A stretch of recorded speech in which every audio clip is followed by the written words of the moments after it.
Hello, everybody. There was a bit of a discussion a couple of days ago on a certain Facebook group known for its terribly friendly people about how completely rubbish any machine older than 30 years must be because it wasn't the very latest technology. So I just thought I'd do a quick video for you where I compare how you set up a Brother KH910, which is a highly capable electronic machine. I actually really do like this machine, but I'm going to compare this to the Knitmaster 4500, which was first sold in 1954, and we'll see if there are any possible advantages of one over the other.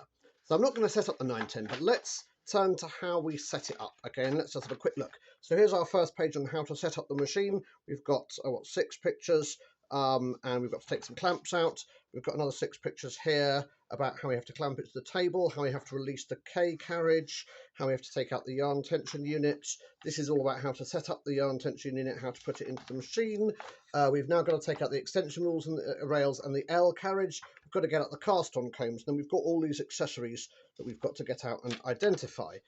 These 2 pages we can slightly ignore because it's about putting it back in the case, but it is enough of a palaver to put it back in.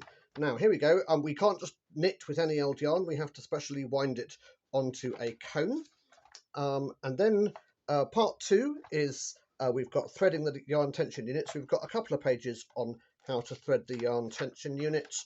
And this is what we've got to learn what all the names of the parts are.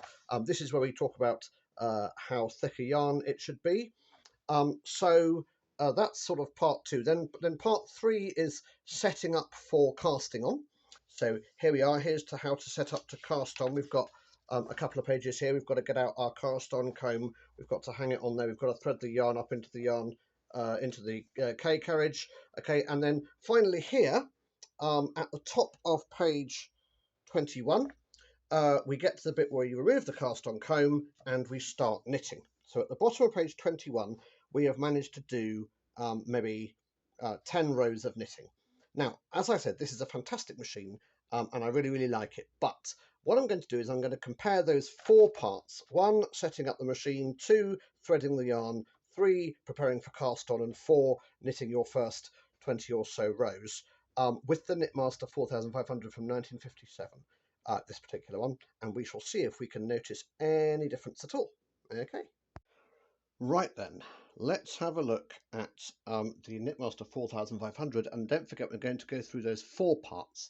Okay, so step 1, how to set up your machine. Okay, what you do is you put your machine on the table like that. Right, well that's the first part done. Now, part 2, we now need to go through how you thread up the yarn. Okay, so you get some yarn. It doesn't matter if it's on a ball or a cone or anything. Okay, and what you do is you wrap it around there like that. Right, that's the yarn threaded up. So that's step 2 done. Now, step 3, admittedly, is pretty complicated. It's got a whole 2 parts to it. Okay, so this is preparing for cast on. So what I'm going to do is I am going to bring forward however many needles I would like to cast on. On this case, I'm going to bring forward 40 needles. So that's the first half of it. And then we've got this terribly difficult preparation because we have to move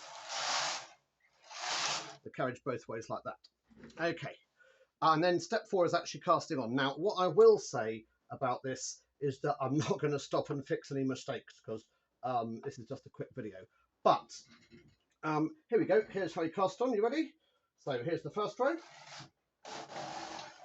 There we are. Right, so that's cast on. And now we have to do our next, whatever it is, 20 or so rows. So I'm sure you've got a great view of my bald spot at this moment in time. So here we go. Let's do some rows. Okay, now as I say, I'm not going to fix, and I know there's going to be a couple of mistakes in this row. And the reason why there's going to be a couple of mistakes is that actually I haven't quite got the yarn tension right yet on this thing.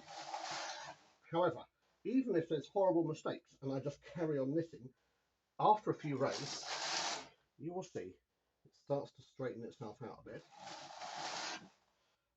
And okay, the beginning of the knitting looks pretty rank. But if I was just doing some waste yarn to cast on or something,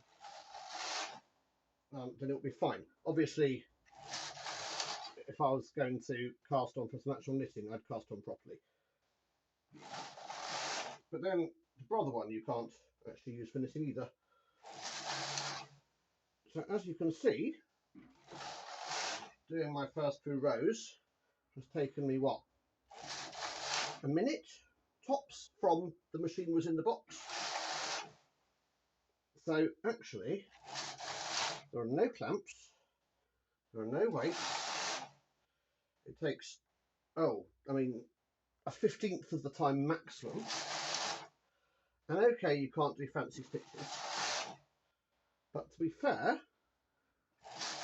I'm still knitting pretty fast. And as I say, no weights, no clamps, no nothing, just cracking on with it.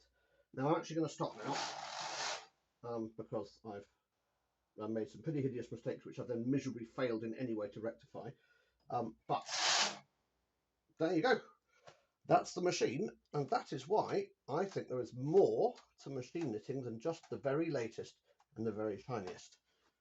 Sometimes light, simple, and extremely quick to use has its advantages. Thank you very much. Goodbye.